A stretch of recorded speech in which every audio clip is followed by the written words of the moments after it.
In this video, I'll show you exactly how to upload files in Grammarly step by step so you can quickly import your document, edit it online, and then download it back when you're finished. This is a really useful feature if you want to check a paper, article, report, or any other text file without starting from scratch. And if this tutorial helps you out, make sure to hit that like button and subscribe for more easy software guides just like this one.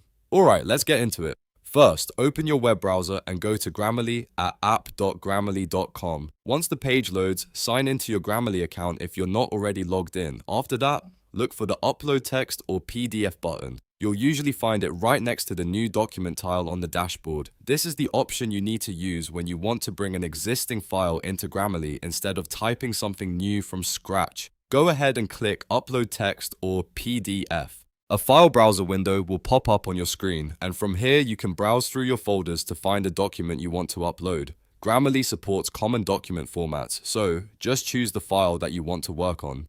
Once you've selected it, click Open to begin the upload.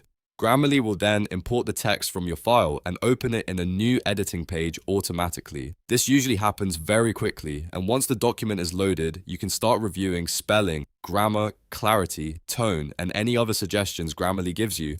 You can make your edits directly inside the editor, just like you would with any other online document. If you need to adjust the wording, fix mistakes, or improve the overall writing quality, this is the place to do it. And here's the best part. When you're done polishing your file, Grammarly makes it easy to download it back to your computer in its original file format.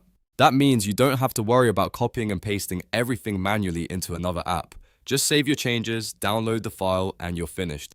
So to quickly recap, you go to Grammarly, click Upload Text or PDF, choose your file, open it, let Grammarly import the text, make your edits, and then download the final version when you're done. It's a simple process, but it can save you a lot of time, especially if you work with documents often. If this video helped you learn how to upload files in Grammarly, please give it a like, subscribe to the channel, and turn on notifications so you don't miss the next tutorial. Thanks for watching, and I'll see you in the next one.